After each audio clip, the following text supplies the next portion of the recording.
Olá, comerciante, empresário da cidade de Guarulhos, Arujá e Santa Isabel. Aqui pela TV Comércio, a gente sempre propõe conteúdos novos, algo diferente que possa agregar valor ao seu negócio, à sua empresa e também tratar de questões que para muita gente pode parecer algo além da sua condição, algo que não é para você e que talvez você não conheça e tem dificuldade de aprender, mas a gente sempre traz colegas profissionais que possam ajudar você, empresário, a pensar o seu projeto de empresa, de negócio e alguma necessidade específica. E hoje nós vamos tratar sobre um tema importante que é liquidação judicial. Aqui comigo o doutor Jorge Carone, um profissional excelente. Obrigado por você vir aqui conosco, viu, doutor? Quero te agradecer. Eu que agradeço, Reginaldo. É um prazer poder estar aqui no Cicomércio e poder contribuir de alguma forma aí com os empresários, né, com você, trocar essas ideias, experiências sobre o tema recuperação judicial. Recuperação judicial. Falei liquidação, mas é recuperação judicial. Mas a linguagem aqui, o nosso objetivo é simplificar Sem dúvida. A questão da recuperação judicial. Não é? Em primeiro lugar, uma pergunta boba que todo mundo ouve dizer, concordata, com a empresa tal, entrou com concordata. Qual a diferença? Esse termo concordata ainda existe?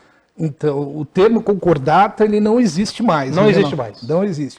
Era da lei anterior que regulamentava a questão de falências e uma forma de recuperação que se chamava concordata. Tá. Com a nova legislação, a concordata hoje ela é substituída pelo termo recuperação judicial e em outros termos, em outras condições que a concordata anterior. Nós que estudamos direito naquela época, aprendemos concordata e tal. Aprendemos com o termo concordata, né? Que a nova lei é de 2005, né? A nova lei de recuperação judicial. Então, para uma lei recente? Relativamente recente, 16 anos, né? Para um tema deste, né? Para um tema dessa natureza.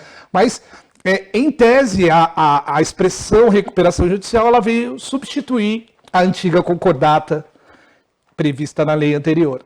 Pensando, sendo pragmático, eu tenho uma empresa, eu tenho um negócio, e aí o que eu vendo, o meu faturamento não cobre as minhas despesas, eu já estou complicado com banco, devendo veículos, cartão de crédito, estou atrasando salário. Essa já é uma razão. Qual é a razão que me levaria como empresário a pedir recuperação judicial?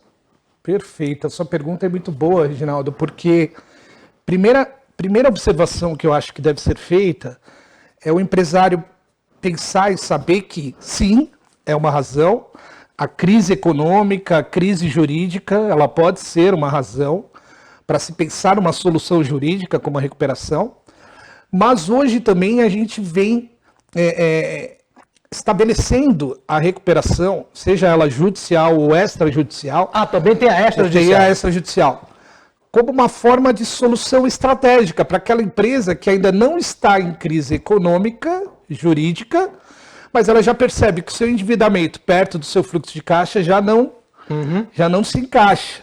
Então ela pode reestruturar esse passivo aqui e preservar o fluxo de caixa. Então, respondendo... Para qualquer empresa, qualquer tamanho? De qualquer tamanho. Inclusive, acho que essa sua observação é interessante porque a maioria dos empresários, empreendedores, acham que a recuperação judicial é apenas para grandes empresas, para grandes negócios. E não é. Existe a recuperação judicial ordinária, que é aquela mais conhecida, porque ela tem determinadas condições.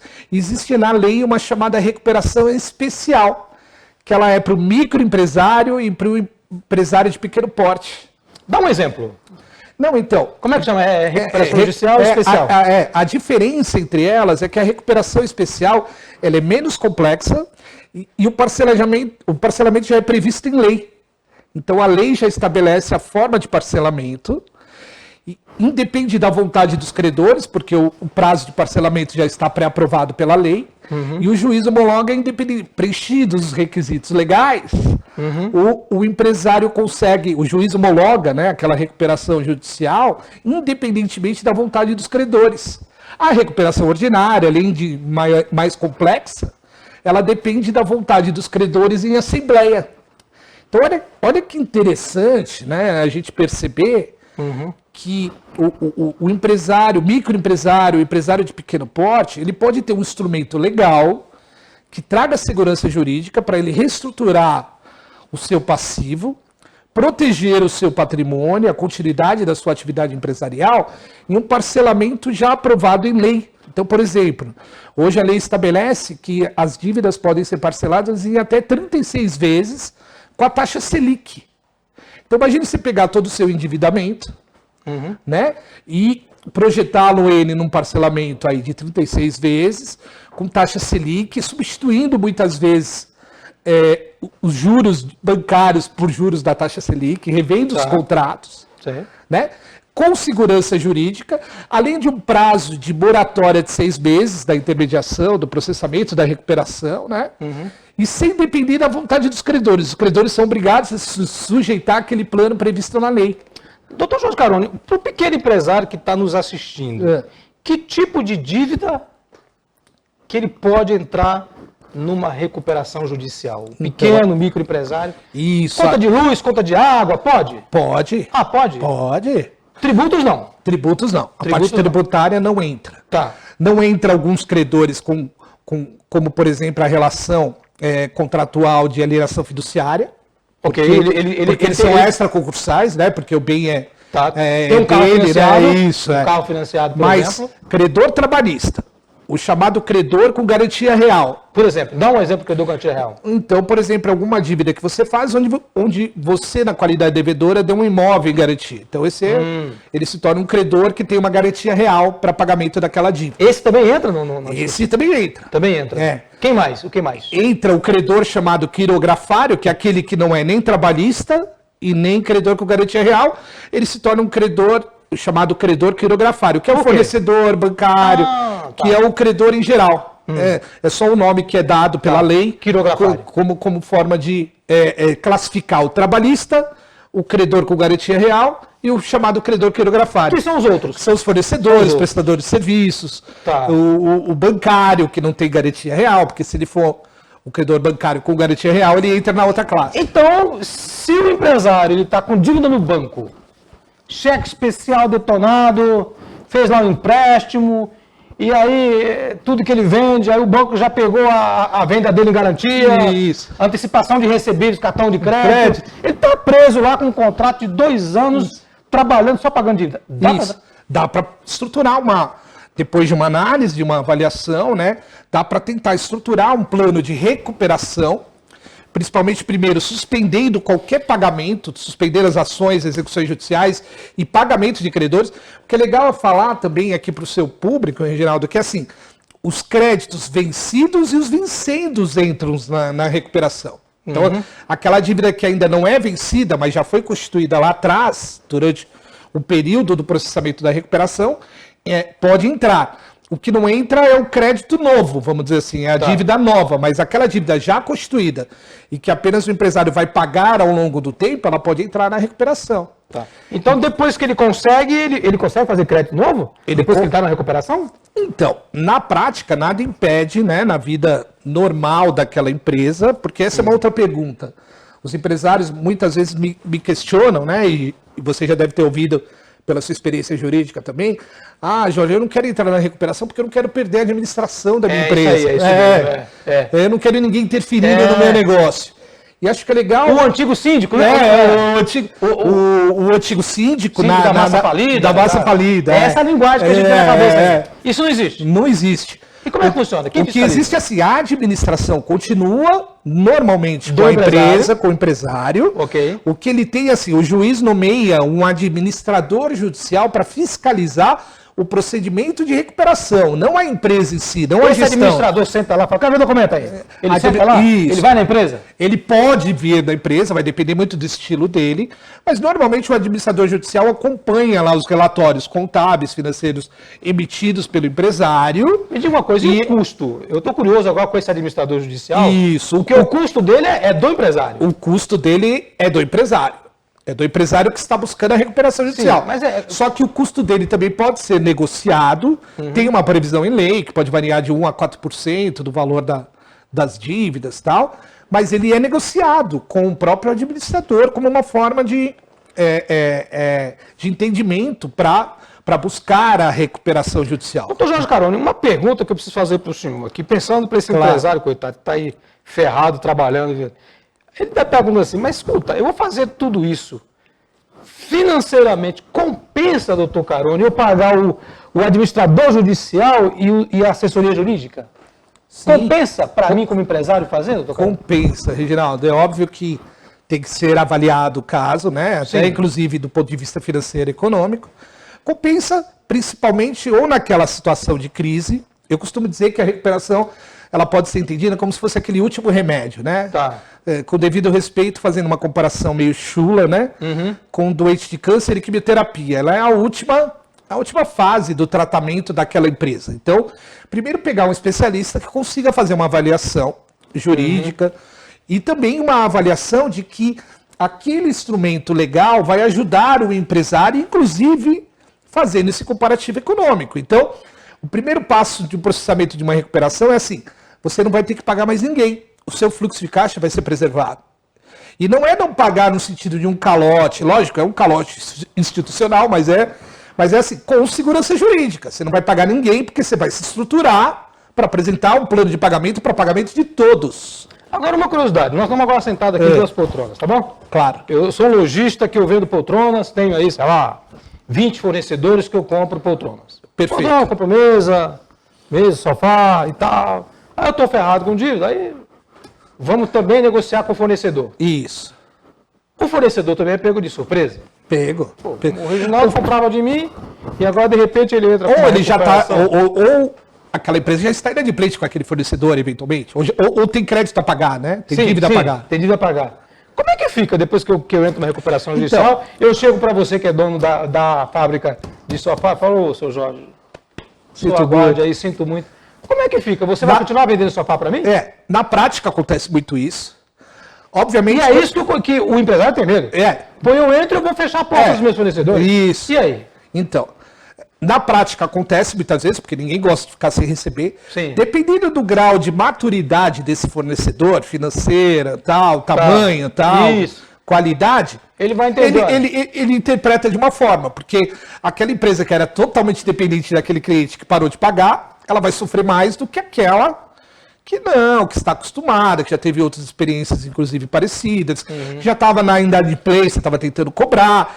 Então, ela vai avaliar de uma forma. A minha experiência prática, de mais de 20 anos nessa área, ou acompanhando recuperações, é que, assim, existem empresas que, mesmo com a recuperação, continuam fornecendo para aquela empresa. Por quê? Porque sabe que depois da recuperação, o devedor, ou a devedora, no caso, a empresa, não pode parar de pagar, porque a dívida nova não vai entrar lá na recuperação judicial. A tendência é que você, dono da fábrica de sofá, você comece a vender para mim à vista, então? Ou vende à vista, ou às vezes a gente estrutura, Reginaldo, você vai me entender, quando a gente faz o plano de recuperação, eu já vislumbro com o empresário o seguinte, como é que é a sua linha de fornecedores? Porque se você é dependente de um único fornecedor e você vai parar de pagar ele, ferrou, vai colocar ele na dívida, de repente a gente precisa estruturar o seu plano de recuperação arrumando um fornecedor alternativo para você. Por exemplo, se você é dependente de crédito bancário, desconto de duplicata, tal, quando você parar de pagar, talvez você vai ter dificuldade. Nós temos que ter uma linha alternativa. Vamos lá no Sincomércio pegar uma linha alternativa de crédito. Vamos lá. A gente estrutura não é só uma estruturação jurídica, não técnica, não. Pode acontecer, porque como você disse agora há pouco, depois eu vou entrar na recuperação extrajudicial, que é um tema importantíssimo, os grandes têm lá a assembleia de credores. O pequeno, eu poderia ligar para esse fornecedor de fábrica, de sofá, e dizer, sabe o que é, senhor Jorge? Eu vou pagar para o senhor, mas eu vou ter que fazer uma recuperação. Pode? Dá para fazer? Pode. Ou qual é o risco de você correr na frente e entrar com uma ação contra mim? Sim, pode acontecer. Obviamente, vai depender muito de uma avaliação, porque se você começar a informar que você vai entrar em recuperação, muitos credores já podem cortar o crédito, ou já vão diretamente entrar com as execuções, né? Claro. Ou se já entraram, vão querer antecipar, né? Vão querer ver se conseguem resolver os problemas. Então, muitas vezes a gente prepara o plano de recuperação e orienta o empresário a tomar cuidado com quem ele vai falar, inclusive dentro da própria empresa, os colaboradores, porque os colaboradores já começam a ficar em pânico, a empresa vai fechar, vai perder emprego. Então tem que tomar um cuidado, é algo estratégico, confidencial, e que é prudente, às vezes, não informar todo mundo que se relaciona com aquela empresa, né? Tá. Mas, em geral, entrando com a recuperação, né, e os credores sendo avisados, o mercado, em geral, tem uma tendência, infelizmente, ainda hoje, de restrição de crédito, restrição de fornecimento, o que acaba dificultando o próprio desenvolvimento daquela empresa que está em recuperação. São poucos ainda os empresários que entendem muitas vezes que se a empresa entrou em recuperação é porque ela quer pagar todo mundo e quer melhorar a sua atividade. Uma curiosidade. Eu estou com ações de cobrança contra a minha execução. Eu posso entrar mesmo assim com a recuperação? Pode. Posso entrar? Pode. O banco está me cobrando. Tá buscando... Inclusive, um dos primeiros efeitos da recuperação é suspender as ações e execuções em andamento. Interessante, empresário. Penhoras judiciais. Suspende tudo. Pelo prazo mínimo de 180 dias. Enquanto está rodando o processo. Enquanto está processando a recuperação. Entendo. Porque nesse prazo de 180 dias a gente tem uma série de cumprimentos de condições. Apresentação do plano, formação da assembleia de credores, né? Se for a recuperação ordinária, né? Tá. Para votação daquele plano. Porque aí você está falando de grandes, que precisa juntar todos os credores para fazer uma assembleia. Precisa juntar os credores. Tem algum mínimo de credor, de quantidade de credor que a lei fala? Não tem mínimo de credor. Posso ter 3 credores fazer a recuperação, como posso ter... Isso depende do quê? Depende do... 200, do tamanho da empresa e do grau de endividamento dela. Tá. Né? Vamos falar da recuperação extrajudicial. Vamos sim. Como funciona e ela é mais barata? Ela é mais barata porque, teoricamente, é como se fosse um plano de reestruturação, de renegociação do meu endividamento. O que é legal, o sistema de convocação tem que ser para todos os credores, tem que ser universal. E tem que ter aderência desses credores. Todo mundo tem que ser chamado. Não tem importa, que ser chamado. Na extrajudicial não importa o tamanho da empresa. Isso, não importa. A grande característica de uma recuperação, seja ela judicial ou extrajudicial, é que assim, eu tenho um grau de endividamento e quero pagar todos os meus credores da mesma forma, porque são os credores que precisam aprovar o plano, né, de recuperação, seja ele judicial ou extrajudicial. E que negociação, hein, doutor? E aí você vai renegociar com todo mundo. Você está acostumado a fazer isso, Reginaldo? Mas aí o pequeno empresário, coitado, ele vai ter que ter um advogado ele tem que ter experiente para fazer todo esse trabalho. Sim. E aí você tem que negociar com o banco, negociar com o banco, fornecedores. O que é legal, que assim, normalmente o empresário, quando ele está numa situação de endividamento, dependendo de quem ele está se relacionando, bancos, fornecedor grande e tal, ele não tem força na negociação, e você não sabe disso. Claro. Você é um especialista em negociação, e a negociação, quando você não tem força, você não consegue avançar, você não consegue ter um resultado melhor. Quando você entra com a recuperação, vem o Poder Judiciário e fala assim, você agora, empresa X, não precisa pagar mais ninguém. Opa, eu ganho força com o meu credor, porque o banco sabe que agora ele vai ter dificuldade de receber. E se me quebrar, ele vai ser o último, talvez, a receber. Me diga uma coisa. Então, eu ganho força nessa negociação. Tá. Esse administrador judicial, ele mete a colher nos status bancários? Ele mete. Depende muito da forma como o administrador quer trabalhar. Então, porque veja, eu tenho uma loja de sapato. Vou dar um exemplo para você aqui, tá bom? Pedi liquidação lá e tal, saiu. Eu tenho que comprar sapato à vista, filho. Certo? Certo. Eu vou ter que justificar para esse administrador judicial. Diz, olha, eu tenho que comprar 1000 pares de sapato, custa, sei lá, 50 mil reais, e eu estou com dinheiro em caixa, mas eu não... Não, na teoria você não precisa justificar nada. Atos de administração regulares, tal, o que você não pode fazer numa recuperação é vender bens, né? Dissipar, dilapidar, fraudar, né? E o administrador judicial, ele não entra necessariamente na forma como você está administrando. Até é possível, se os credores demonstrarem, pedir a remoção da administração, em grandes grupos, em grandes recuperações judiciais, já houve isso. Mudar a administração por fraude, né? Mas isso é o juiz que determina, não é o administrador judicial.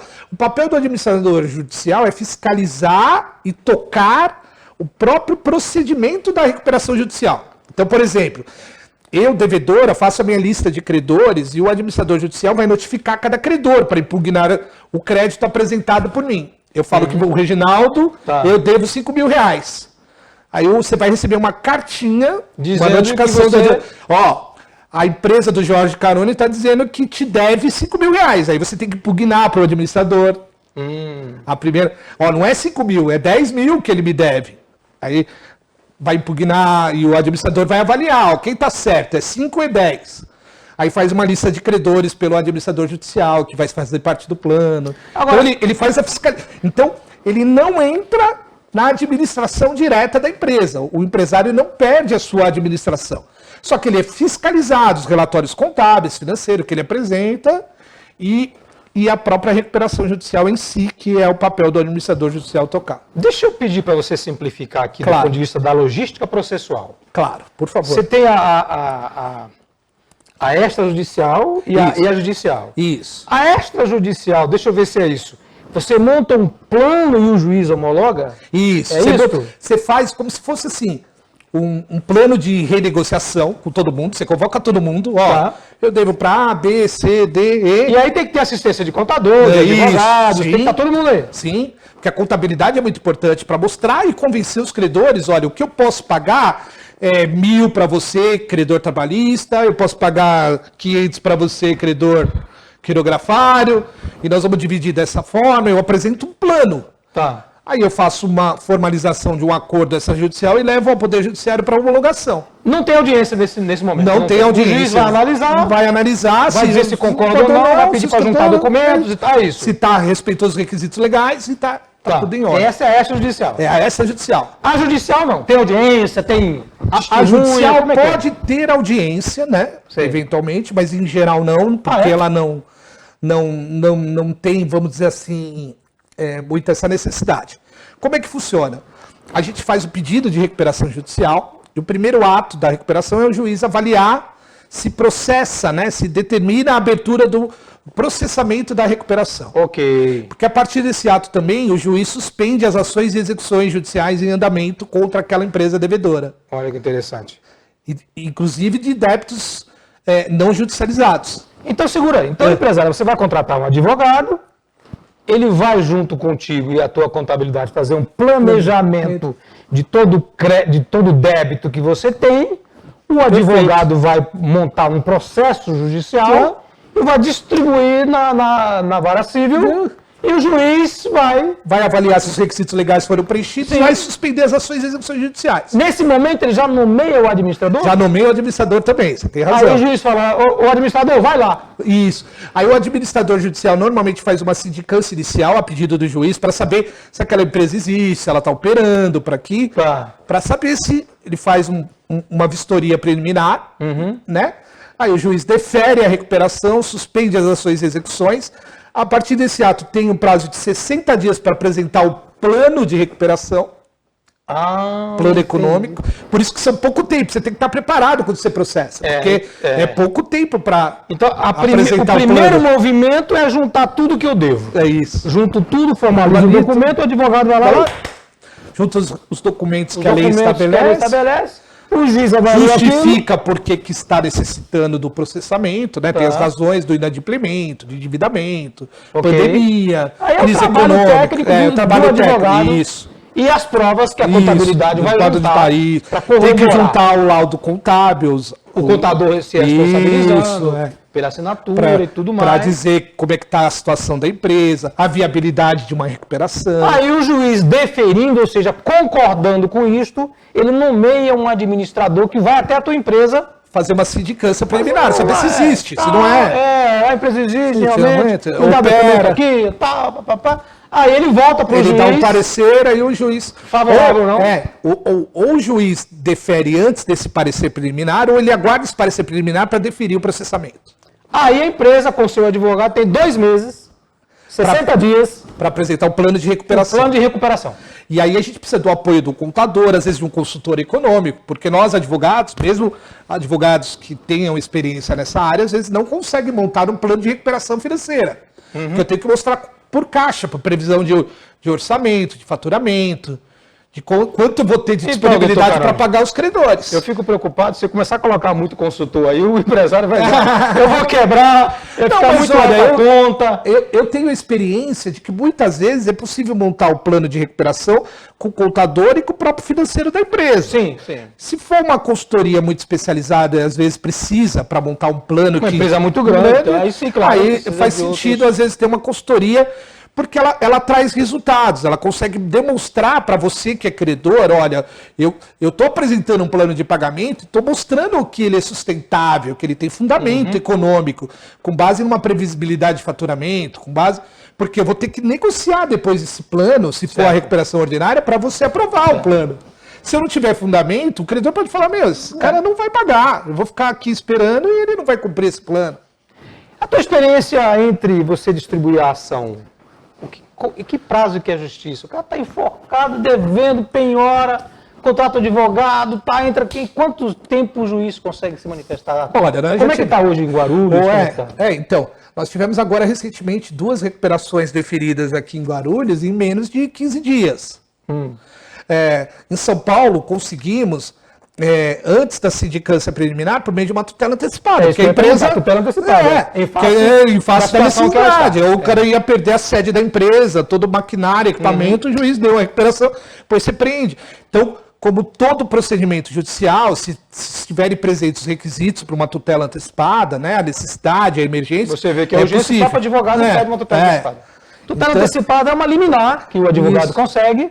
O juiz dá aquela liminar para você ter uma segurança do teu negócio, enquanto o advogado prepara a tua defesa. Quer dizer, em vez de você esperar 15 dias, um mês, e a pior está no teu calcanhar tomar um dia da tua conta, o advogado, excelência, eu preciso de uma tutela antecipada, ou seja, de uma decisão rápida, emergencial, né? Provisória, emergencial, e o juiz, se ele sentir que tem os pré-requisitos para essa liminar, para essa tutela antecipada, o juiz vai dar, o advogado tem mais tempo para trabalhar. Perfeito. Falar com o advogado é outra coisa, né, gente? Eu estou tentando entender aqui. Esse é o segmento para vocês, né? Os nossos amigos. Muito bom, interessante.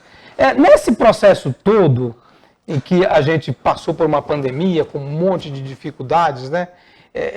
A gente precisa encontrar uma forma de simplificar isso de tal maneira que o empresário veja que é possível para ele. Eu costumo dizer, primeiro que assim, o primeiro ato é isso que você está fazendo aqui, né, Reginaldo? É o conhecimento. Infelizmente, tem muitos empresários, inclusive colegas advogados, que desconhecem essas soluções, né? Sejam elas quais forem. Inclusive, em especial, a recuperação especial para o microempresário, para o empresário de pequeno porte. Quer ver outra situação que ainda não é tão conhecida? Hoje é possível recuperação judicial para pessoa física. É mesmo? Recentemente houve uma alteração do Código de Defesa do Consumidor e previu a lei do superendividamento. É verdade, é verdade. Então hoje a recuperação judicial serve, porque tem muito empresário que além de estar com problema da empresa, se endividou para botar dinheiro na empresa. Foi avalista, foi fiador, se endividou no crédito cheque especial para colocar dinheiro dentro da empresa.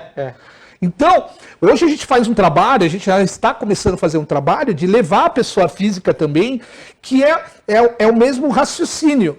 A ideia é, olha, eu, pessoa física, estou super endividado, tenho os critérios legais, e eu quero pagar os meus credores de forma universal, mas eu quero garantir o que a lei fala de mínimo existencial. Para minha sobrevivência, para minha dignidade. Antiga, só que a justiça nunca levou isso a sério. Só que agora é lei. Foi alteração no Código de Defesa do Consumidor, inclusive com valores alterados do Código de Defesa do Consumidor, estabelecendo o que é o mínimo existencial, né? Para que uma pessoa tenha dignidade para poder sobreviver. E aí é possível, então, você reestruturar financeiramente até aquela pessoa física, aquele empresário que está com dificuldade.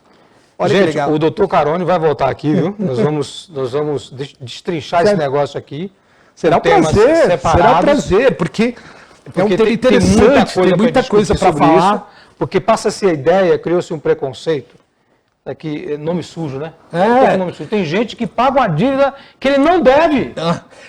Essa é uma cultura antiga, né? Ele não deve, ele paga por tal do nome não ter nome sujo. E a outra reflexão que fica, né, Reginaldo, e eu convido a todos que estão nos assistindo a pensar, que se a própria lei, a sociedade estabeleceu uma forma de ajudar o empresário a recuperar o seu negócio, a recuperar o seu crédito enquanto pessoa física, é porque existem muitas pessoas passando pela mesma dificuldade, senão não teria lei, não teria sentido ter a lei. Claro, Então, muitos empresários se sentem com resultados negativos, fracassados, ou tendo problemas até psicológicos, familiares, e eles têm que ter a noção que, na verdade, a experiência de ter problemas ou dificuldades pode acontecer comigo, com você, ou com qualquer um que se arrisca na atividade empresarial. Doutor Carone, a gente está encerrando aqui, porque o tempo é curto, mas eu queria perguntar a você, É possível, sem mencionar nome, você nos trazer aqui, a gente bota uma mesa e você explica a montagem de um processo desse? Claro, você deve será ter um processo prazer. lá com o cliente. Tenho processo. Você não vai mencionar, mas olha, essa empresa aqui deve, sei lá,